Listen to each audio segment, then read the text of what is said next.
everyone, this is Brian from ActiveMelody.com. Now this is the final part in this series. This is part 3 of 3 in the Acoustic Blues mini-series, and in this lesson I'm going to show you how to play just the rhythm part. So if you're looking for the lead, you're going to have to go to part 1 and 2.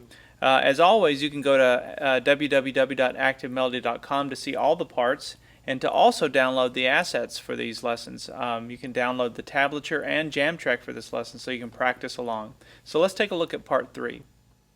Alright, so now we're going to take a look at the rhythm part. Now, if you haven't done so already, make sure you do download the jam track for this lesson if you really want to learn how to play blues rhythm, a driving blues rhythm like this on acoustic guitar, because I do include a version that has the full band minus, with the lead part minus this rhythm part, so you can fill in and practice along. I think it's a really good way to learn this style of kind of driving blues on acoustic. So what I'm going to do now is I'm going to play through this with no accompaniment, so you can have this as a reference, and then we'll step back and break it down. So here we go.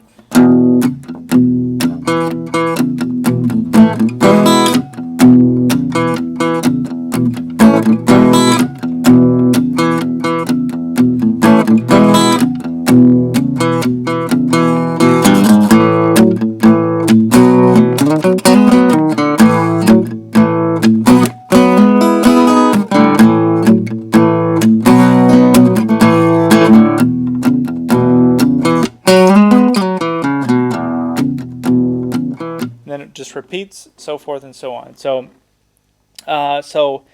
the first thing we're going to learn to do is do this.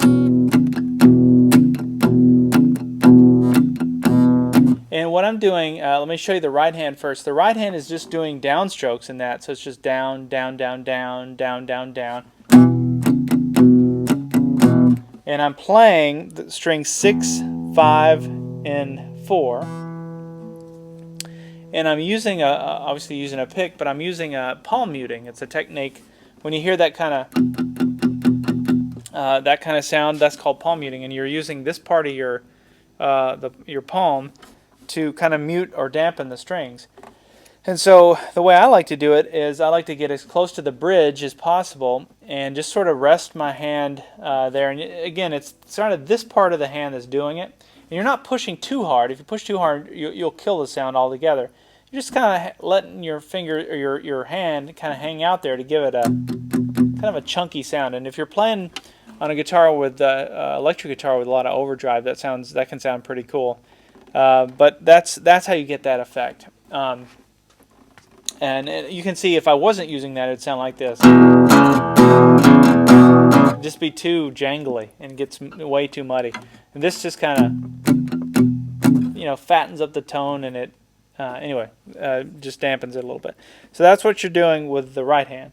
Now the left hand, I'm barring the first 5 strings on the 2nd fret, and then I'm bouncing back and forth. And by the way, I'm only playing really strings 6, 5, and 4, and then I'm bouncing back and forth while I've got this bar.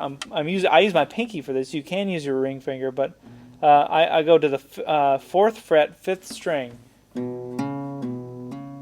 and that finger kind of does that, if you'll watch.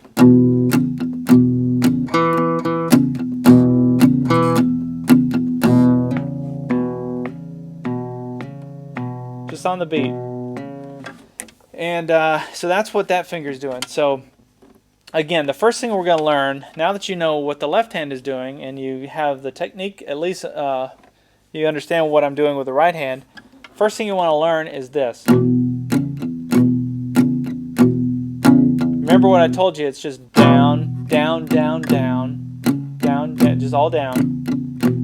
So just until you can get that down, don't move on. Just try, if it's sounding too much like this, just keep playing with your hand until you can mute those strings to get that nice muted effect. So that's the first thing we're going to learn. Now, I'll assume you've got that, and or we'll get that. And then the next thing we're going to learn is there's this little bouncy thing that goes on. Now watch this. I'm going to take the mute off for a second.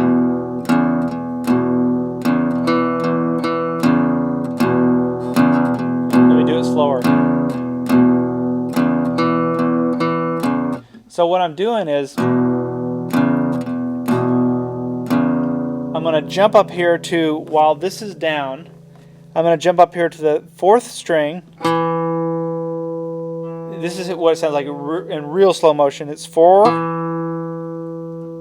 6, 4. So it's 4, 6, 4. So let me do it slowly in context.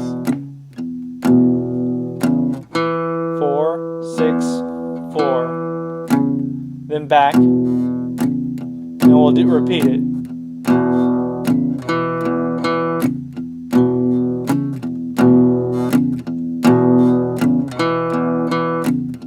Now notice a couple of things. One, the palm muting kind of comes off at that point to let that ring out. You don't have to do that.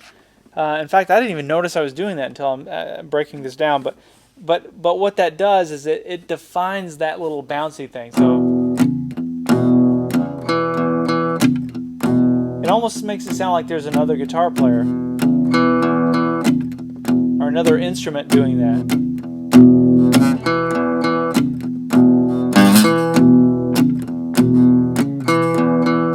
So again, hopefully you've got that. Let me show you just real slow again.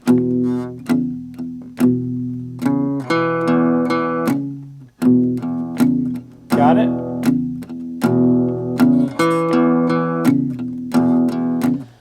Now, until you move on, or until you get this, I should say, get that piece. Don't move on. Just keep practicing that and do it slow. Set a metronome and.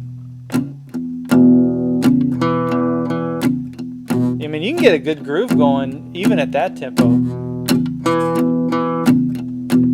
know, it has kind of a George Thorogood kind of thing. I think that's where I might have got it. I'm not sure. I want to say it's something like, and he is kind of like a John Lee Hooker, you know, takeoff. So I don't know. It comes from one of those guys, I'm sure. But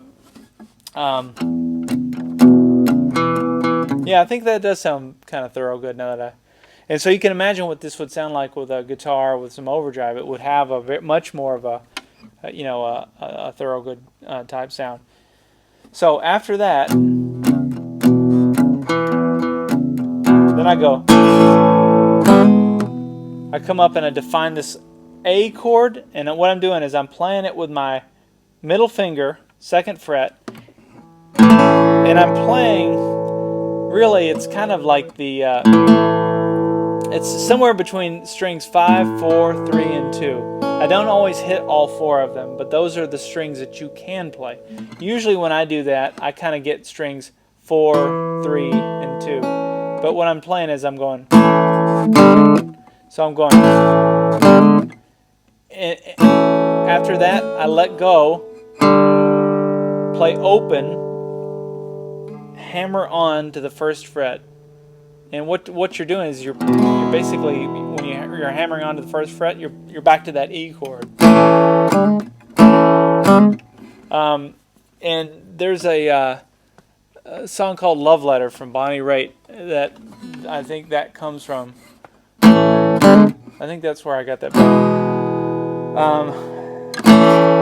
So if you can imagine.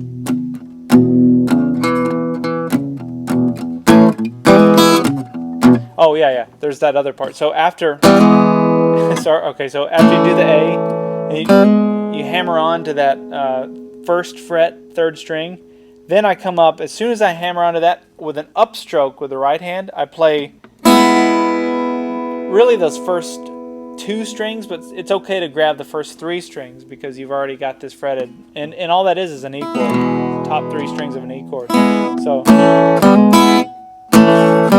So here's your repeatable part that you want to practice. You want to do this.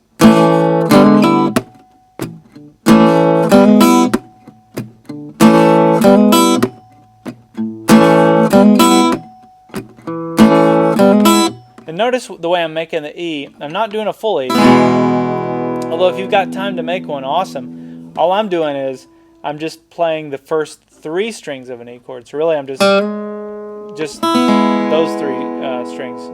Which is an E. So let me back up and we'll do that in context. So we have.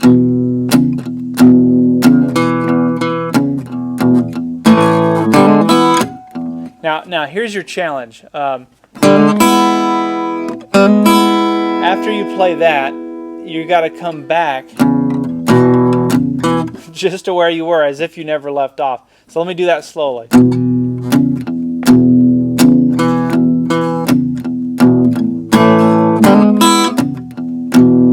So notice, as soon as you hit that upstroke, you got to immediately jump back into position to this part. Okay, so let me do it again slower. See,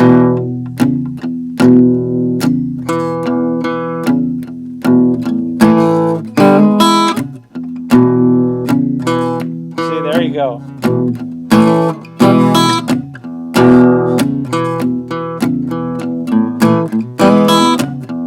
And then over time, your tempo will get a little better, muscle memory will get better, and you'll be able to do that.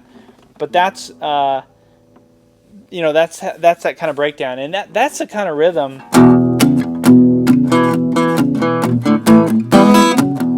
you can, if you're playing along with a band, or even by yourself or whatever.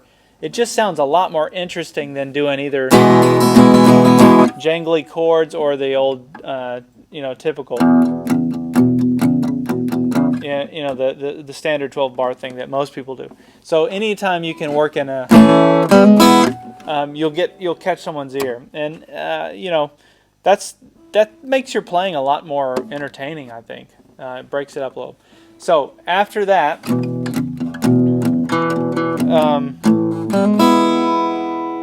so I do that 4 times, just repeats over and over, and then the 4th time I go like this.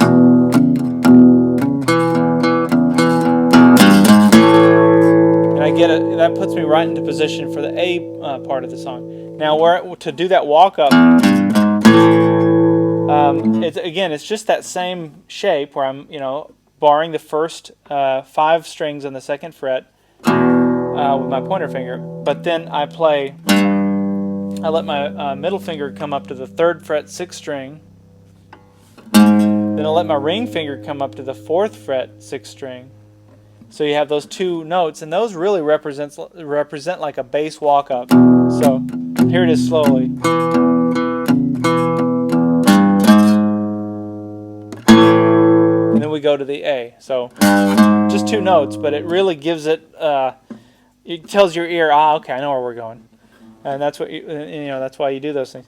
So now, then you come to the A. Well, the good news is it's pretty much the same thing. We're hanging out here on the 2nd fret. This time we're barring the first 4 strings, so we're not barring the first 5 like we were for the E. Now when I'm on the A part, what I do is I play, and again, we're back to the 4th fret. I'm using my pinky again. This time I'm pushing down on the 4th string before I was on the 5th string. So that's the rhythm, same rhythm, kind of. Now the difference is I'm going to go from the A chord up to a B chord. And the way that, I'm going to assume you know how to make a B chord. Like I said before, I always get in trouble if I break these things down, but B chord's a little out of the norm, so I think it's okay to explain that one. But what I do is I keep the bar on the 2nd fret, and then I just take my pinky on the 4th fret and I bar really the first 4 strings. Now, a lot of people use their ring finger to create that. I've just always, I think I might, you could argue that I'm doing it wrong, but that's just how I learned to do it, was with my pinky. I have more leverage that way. So whatever feels best, but that's the point, is to try and bar really those first 4 strings on the 4th fret. And what you're going to be playing are only strings 5, 4, 3, and 2. You're only going to be playing those middle strings. So we have the A, and then we do the B. And I just play a full B chord. I'm just playing the A,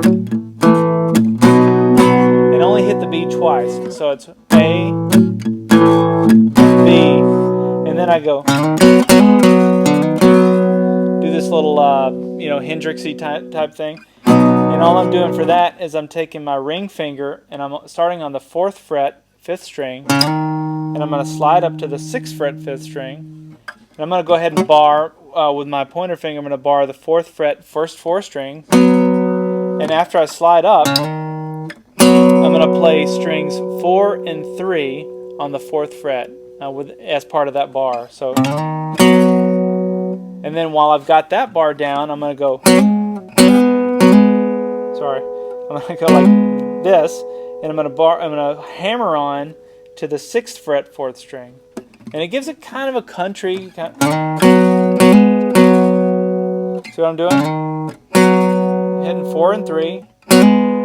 Again, hitting 4 and 3. That time I'm hammering on to the 6th fret 3rd string, 6th fret 4th string. Back to 4 and 3.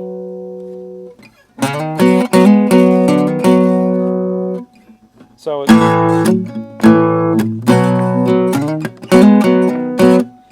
after you got this, I come down. I keep the bar the whole time. I come down to the 5th string on the 6th fret, and then back to those strings 4 and 3 on the 4th fret. So slowly, that part sounds like this.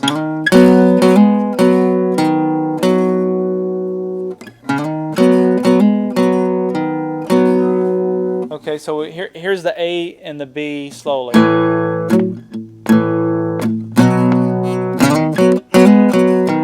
Back to the A, back to the B. Now the second time through, just to mix it up a little bit, I threw in a little Keith Richards. And what I'm doing there, I'm just going to bar the first 4 strings on the 4th fret, and then I'm just going to play. I'm going to play strings 4, 3, and 2. Those are the strings I'm playing. And I come up here and I hammer on like this, and I'm hammering on with my middle finger to the 5th fret 2nd string, and my ring finger to the 6th fret 4th string. So I go like this. So it's just another kind of a clever play off of that B. So here's the B.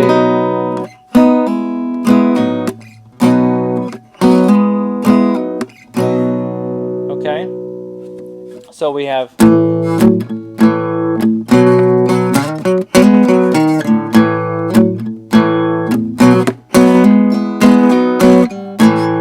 And there it is. So the strumming pattern, by the way, I'm just kind of going. So I'm hammering on the first time. Then I'm doing an upstroke, downstroke, pull off. So it's kind of like this.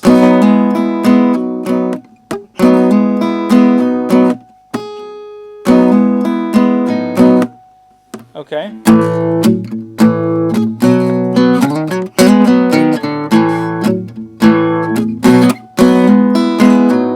Back to the A,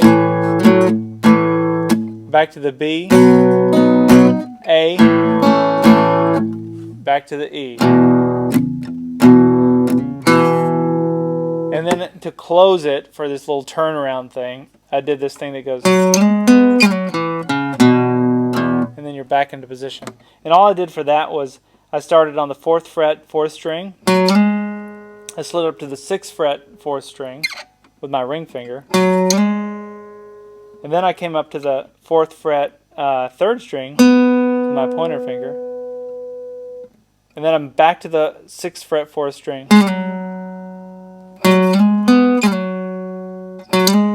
and then I'm going to slide back down to the 4th fret 4th string. So slowly that part is.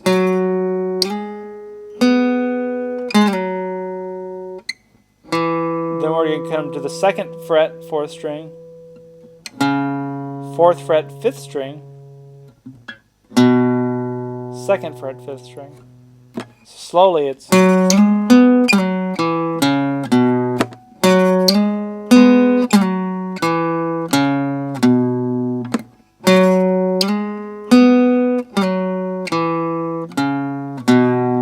And notice when you come back to there, you're right in position to bar the first 5 strings on the 2nd fret, and you're back in position for the E part.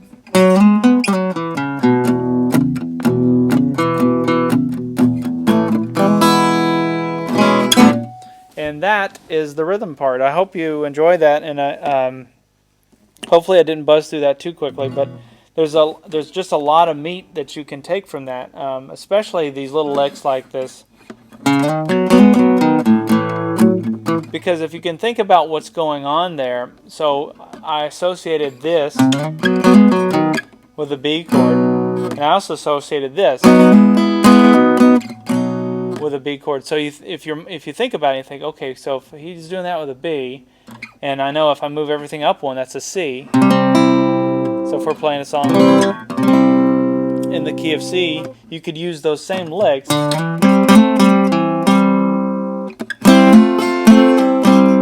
See?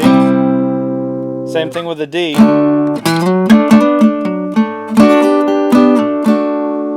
So, hopefully you can start thinking, oh, okay, so I can see now how you can work some of those licks in if you're playing along with a song that's got a driving rhythm. So anyway, that's all we have in this lesson.